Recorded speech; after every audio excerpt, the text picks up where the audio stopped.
Hi, my name is Rene. In this video, I'm going to talk about the psychology of the transference, the actual inner psychological experience of enlightenment at death. And I'm going to do so by reading aloud from my book, Awakening After Life.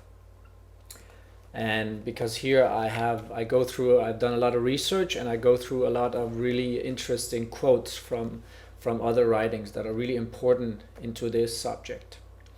First, I want to say that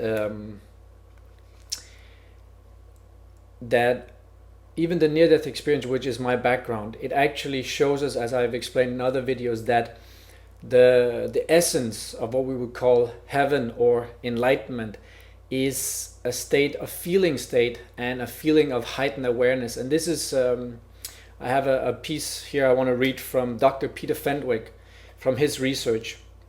He found that even though that the light, which is predominant mostly in near-death experience, that was experienced by 72%, but he found that the feeling state was even more predominant. He found that this feeling state was experienced by 88% of people.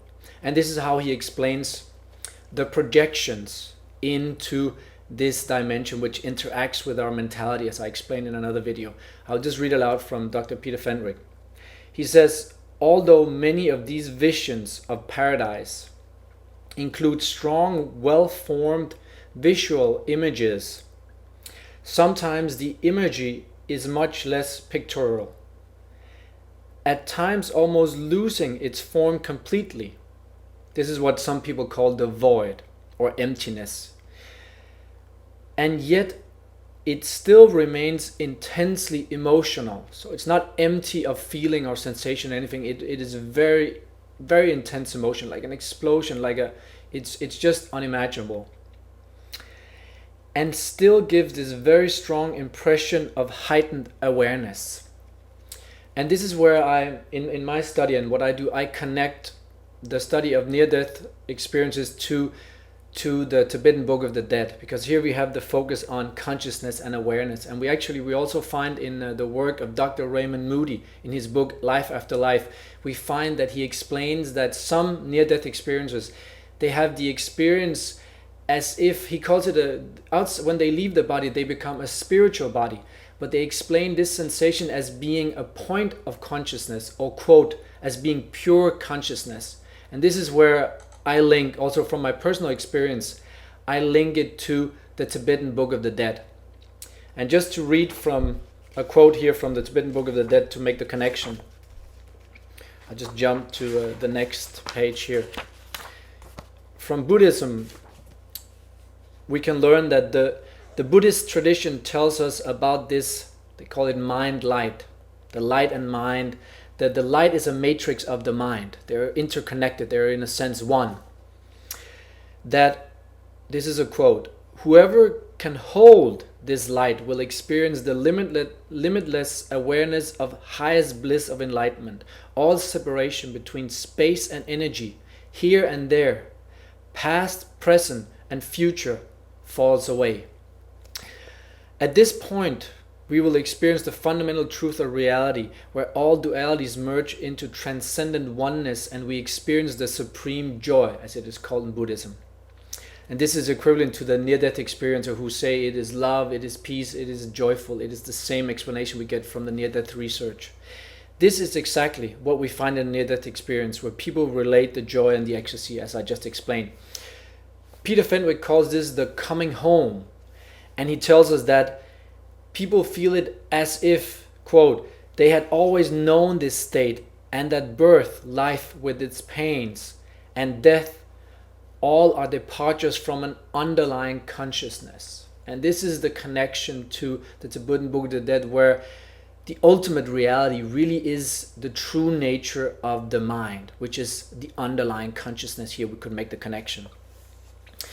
Buddhism teaches that people who do not reach enlightenment do so either because they do not recognize the clear light, or because they are not able to remain in its continuity. That's how the Tibetan book explains the dividing line, whether we stay in enlightenment or we bounce back and become reborn. But then it also explains that to train in the continuity of the ultimate nature of the clear light means to practice a state of wakefulness, resting in who we are. That's why, as I explained in another video, that the question of knowing who we are, having a solid foundation on our true nature, that is really the key to enlightenment, because that's who we return to. We return to our true nature, our true self, which is the homecoming. So whether we meditate on emptiness, as the Buddhists do, or practice mindfulness while doing other activities in our daily lives, this could be running or working out or even doing the dishes, whatever connects us to who we are, that is really the practice of enlightenment. And here's a quote again from the Tibetan Book of the Dead. Luminosity, that means the light, which is the ground luminosity, that is the ultimate nature of reality, the mind light. It refers to what is actual, simply that which is naturally present. This would be reality as it is, no projections, just reality as it is. Training in it means simply maintaining a continuity of wakefulness. So being awake in the mind, being mindful, present, aware, being in the now, that is really what it is, and that is the key to enlightenment in life, and also when we leave this life and enter our true nature when we die. I will just read, because now, of course, you could ask, what happens to me in this transference? What happens to the psychological? What happens to the I, to the sense of self, to the ego? The Dalai Lama explains to us that there is only the very subtle mind energy, and upon that basis you can impute the very subtle person I. At that time there isn't any gross I at all. Gross I will be the ego. So the two, the gross self and the very subtle self, the subtle self is the true self, is your true nature, do not manifest simultaneously. So in a way it's a form of ego death. As you leave the body, your ego dies, your gross self dies, and you become your subtle self, which is your true nature. That's really the transference, and that's what happens to the psychology in it. We can also understand this in the psychology of Carl Jung. He explains to us here. The union of the conscious mind, or ego personality, with the unconscious, personified as anima, is the label he uses, produces a new personality compounded of both.